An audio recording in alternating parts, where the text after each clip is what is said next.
Tonight on Evening. Welcome to T-Mobile Park, everybody. He's called more Mariner games than anyone. We go inside the broadcast booth with Rick Riz. I'm St. Brian with the story of a local black cat that apparently does tarot card readings. Here's one you'll have to see to believe. He's known for his whimsical murals. Now Seattle's artist Henry takes on his biggest project yet. It's a big number, it's a lot. I'm doing it for free.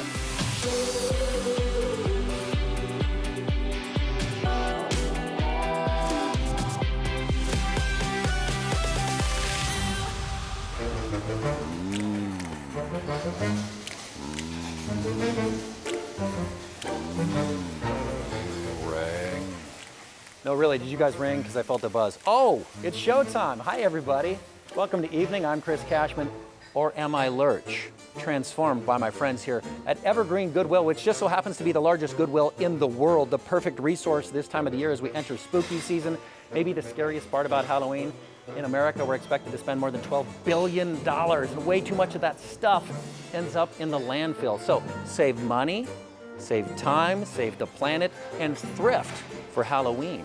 Thrifting is basically the solution to what you just said, because on the one hand, you can save money. So it's really good for families who have several costumes to buy. Saves a lot of money. And then also the environment, those 35 million costumes that end up in the landfill after one wear. Fortunately, many of those end up at Goodwill now and can get a second life, so that's definitely a sustainability issue. That could be a demon hunter. And the third one is also all the proceeds of what you shop at Goodwill go to our free job and training and adult education programs. So you're also doing good for your community. It's a triple win. Some people might assume that you don't have anything new or topical or trendy if it's thrifted. Not the case. There's an Addams Family. The Addams Family is a great costume, either as a group costume or individually, because it's relatively easy to thrift. You get a black dress, get a wig, light makeup, or for men also, get a suit, get a white shirt. It's relatively easy to find the pieces. A good example is the K-pop Demon Hunters. That's like the rage right now. Everybody wants to go as Huntrix or Saja boys.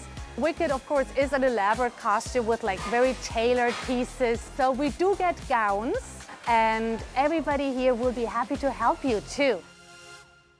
Yeah, lots of inspiration, a lot of ideas, and a lot of help here at Evergreen Goodwill. Come on, swing by, get lost, get inspired. The staff will help you find the perfect accessories for that Halloween costume. And since you are in the mood, Saint joins us with the story about a black cat, topical this time of year, and even more special because of its unique talent. Hey, Saint. Hey, this is a story that'll have you asking, is he a psychic feline bridging the spiritual realm, or just a cat who's learned a new trick? Meet Cole. He may look like an ordinary black house cat, but he's become one of Washington State's most famous felines, with 60,000 TikTok followers and a gift that defies explanation. I had really gotten interested in tarot and astrology on my own, and I had left a deck of tarot cards in a cup holder in the couch. And he's just very observant, and one day he decided that he was going to start shuffling the cards, which he does with his paws, and then he grabbed a couple with his mouth and just kind of plopped them on the carpet, and I just couldn't believe what I had seen. Emily reinforced Cole's behavior with treats. Cole kept doing it. And the accuracy? Hard to ignore. When Cole selected a 7 of swords, symbolizing loss, with the lovers reversed, that spoke to Emily's recent heartbreak. And that's been really just things you can't ignore when there's too many coincidences. So yeah, it's actually proven quite interesting. For many, tarot cards act as a mirror, revealing unspoken truths at play in a person's life. When Emily began posting videos to TikTok under the account My Cat Does Tarot, she racked up nearly 2 million views and hundreds of requests for readings. Cole came from the Humane Society in Tacoma, a rescue with a peculiar personality. In fact, he's terrified of people, which is the reason we've decided to do this interview over Zoom. Yes, he's quite skittish. He's very afraid of other people. Anytime he hears a doorbell or a package being delivered or any sign of a visitor, he will hide. So it's kind of ironic that he's one of the most famous cats in Washington State. It's very ironic. Want to have your fortune told by a tarot card reading cat? There's really only one rule. Get on the waiting list. These the chosen ones? You can't really schedule an appointment with a cat because they're going to do what they want when they want. And just when inspiration tends to strike him, I try to capture it with my cell phone. A rescue cat, afraid of strangers, is now touching lives around the globe. Sometimes magic finds you, and sometimes you rescue it. I know, you want your treats, right? That's what this is all about. Thank you, Saint. Thank you, Cole. I wonder if Kitty could tell me the outcome of the Mariners season. It's a magical run. We don't want to jinx it. In fact, perhaps one of the most important Mariners isn't on the field. Nope, high above it. We got a chance to go inside the broadcast booth with a man who's called more M's games than anyone else. Holy smoke, it's Rick Riz. Classic game here at the corner of Edgar and Dave. When kids dream of what they'll become when they grow up, Major League broadcaster probably isn't at the top of the roster. But it was for Rick Riz. Ever since I was 12 years old, I wanted to be a Major League broadcaster. I grew up on the south side of Chicago, and I'd come home from school and turn down the sound on the TV set. Then I was Jack Brickhouse, who was my hero, the longtime Hall of Fame broadcaster for the Chicago Cubs. For 8 seasons, Rick paid his dues, broadcasting games in the minor leagues. Then he got the call he'd been waiting for all his life. He was going to the show. You send out resumes and tapes and hope and pray that somebody likes your tape. Dave Niehaus enjoyed my tape. I was very fortunate for Dave to, give me my first opportunity back in 1983, many years ago. I was so fortunate to sit next to him for 25 years and learn from the best. Rick's day at the ballpark starts long before the first pitch is thrown. Game day, get up in the morning and get out my scorebook, and I transfer all my notes from the night before to what's going to happen tonight. After I do my notes, now it's time to go down to the field, interview the manager, interview a player. Pre-game show has different segments to it, so we get the fans update on what's going on today. Welcome to T-Mobile Park, everybody. Love to paint the picture, starting with first pitch and going through the rest of the ball game. Muller ready, and the next offer to JP, swinging a fly ball deep in the right center field. On the run, Butler to the 1-inch track wall. Goodbye, baseball! He did it again! JP Crawford with another leadoff home run. On radio, people have to see what you're talking about.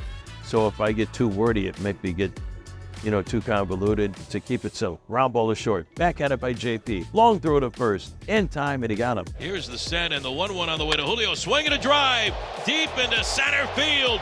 Butler going back, looking up. Goodbye, baseball!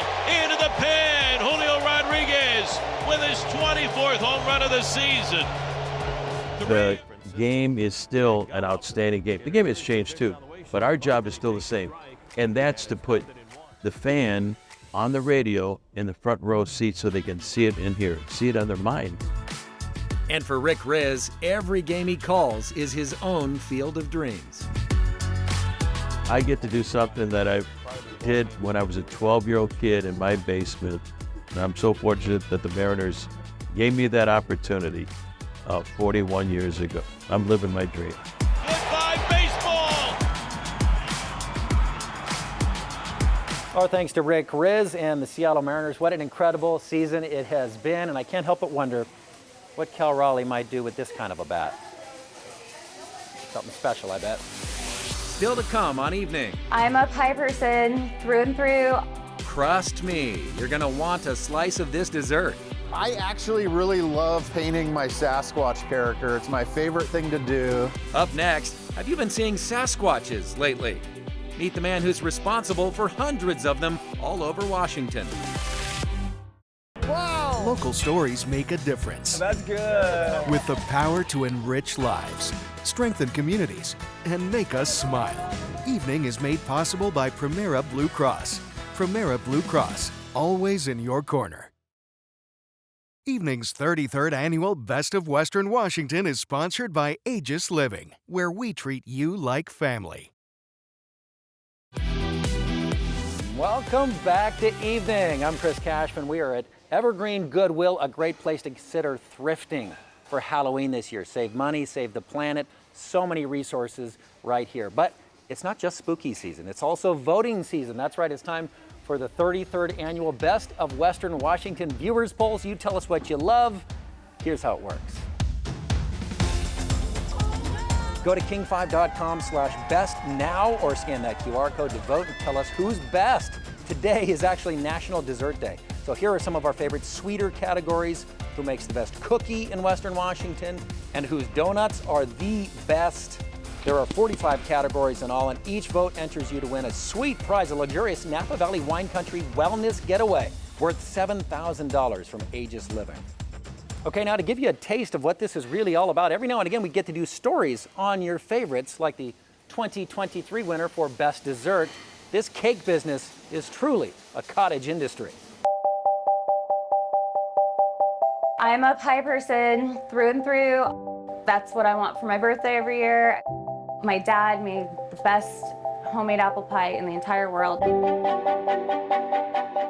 Shannon McDowell shares that recipe and many more of her own at Rumbly in My Tumbly, where every pie is literally homemade. This micro bakery is attached to her house. Third car garage that was too narrow even for a car. But it's the perfect size for making pies that turn first-time customers into regulars. The crust is absolutely the key. You have to hand roll it out. You have to use tons of butter. You have to keep everything cold. This one's a cinnamon roll apple pie. The apples are all fresh, hand peeled, nothing's frozen. It's a regular pie crust, but I top it with a little cinnamon roll pie crust. In 2021, Shannon left corporate HR to make pies full-time. I like working alone. It's peaceful, quiet until my kids get home. Each pie is made to order, and Shannon puts them in outdoor refrigerators so customers can swing by and pick them up. Oh, that's a customer. At their convenience. Yeah, enjoy. Thanks. Bye. They all found her through word of mouth and social media, where her photos and videos tempt the senses. My key lime pie, fresh squeezed juice, fresh zest, really good graham cracker crust. My banana cream pie and my coconut cream pie are very popular. I probably sell more peach pies between May and September than any other flavor like the rest of the year. At Halloween time, customers crave the one pie she doesn't love, at least not visually. I sell like 100 of them every October. It's insane, like how many people want those. They're so gross. I don't understand it. Like, I couldn't eat it. Whatever you choose, Shannon makes her pies with the kind of ingredients that matter most: intention and love. My favorite compliment that I get is when people tell me it tastes like the pie their grandma used to make. Those are my favorites. Yum, right? You can see why she won. Of course, it's spooky season right now, so it's not unusual to see odd-looking creatures about, but have you noticed how many Sasquatch sightings there have been all across the Pacific Northwest lately, from the Olympic Peninsula to eastern Washington, all thanks to one of our most celebrated muralists, and his latest Squatchy project is perhaps his most ambitious yet. Here's Jose. It's not hard to find his magical, happy-going characters around this city. Beloved Seattle muralist Henry has found many creative ways to share his art. So it's not a surprise when a brand new idea suddenly came to him. I am going to paint 1,000 Sasquatch heads on people's garage doors, sides of their houses, sides of businesses, any public-facing surface. I will pretty much go anywhere. I think anyone should sign up. It's a big number, it's a lot. I'm doing it for free or a suggested donation. I just want to include everybody. Henry took me on a little tour to check out some of the murals part of this project. These are the first 2 out of 1,000. It truly amazed me how many he got done in just a couple days. The reason I'm doing this is because I actually really love painting my Sasquatch character. It's my favorite thing to do. On a bigger scale, I kind of see it as Pacific Northwest connection. Just make up an idea, set a goal, and do it. I hope I inspire thousands of young artists. Let's see now, 1, 2, 3. How many Squatch murals has Henry created? Here's Jose with that update. I'm here at Seattle Children's Museum. This is the place where Henry is doing the very last Sasquatch. What started as a fun idea to connect people is now ending. This is it. This is 1,000. I've been at this thing for 7 months now. This project has taken 209 days, so it's 4.78 Sasquatches a day on average. Is there a reason why you picked this place? My heart is in it for the kids. Have a symbolic representation of the project in a place that everybody can see and everybody can come to. All right, now he's progressing to brown. That means that he's putting already hair to the Sasquatch. I've done this a few times. I think you did. I'm assuming you have mixed emotions because this is it. This is the last one. I really pushed myself to my limit mentally and spiritually to make this project happen. Kind of gonna start getting a little more detail oriented pretty soon, and it'll all come together super smooth. What did you learn as an artist with this project? Well, the biggest thing I learned is 1,000 is a very big number. It's been such a cool community builder. That's kind of been the most exciting part of it. Every time I've painted a Sasquatch in a neighborhood, the neighbors come out and everybody's talking and conversing. And just like that, mission accomplished. I feel relieved and happy, and I'm super stoked about that. Until next time, Henry. Coming up, go inside the historic Pioneer Square Bar, known for its spooky spirits. Welcome back to Evening. I'm Chris Cashman, doubling as Lurch. Thanks to my friends here at Evergreen Goodwill, the largest Goodwill in the world. You know, 'tis the season for a good spooky story. I love a good scary story. And there is a bar in Pioneer Square where they will share more than just a few. I think anyone that loves history would love Merchants. Look beyond the tourist signs and you'll see the gritty roots of a major city. How many feet have stepped across the original floor tiles? How many elbows have rested on the original bar since 1890? It's a place that sticks with you. Once you're here once, you definitely don't forget coming. And if you believe the stories, some people never leave. This is Merchants Cafe and Saloon's history book. Photos and handwritten accounts documenting decades of unexplained happenings. Oh, it's definitely haunted. Like 100%. The lower level lounge was once the main entrance. Following the Great Seattle Fire, the streets were elevated and the building was reconstructed out of brick. The lower level operated as a restaurant and bar. The main floor was used for gambling, and the top floors, a brothel.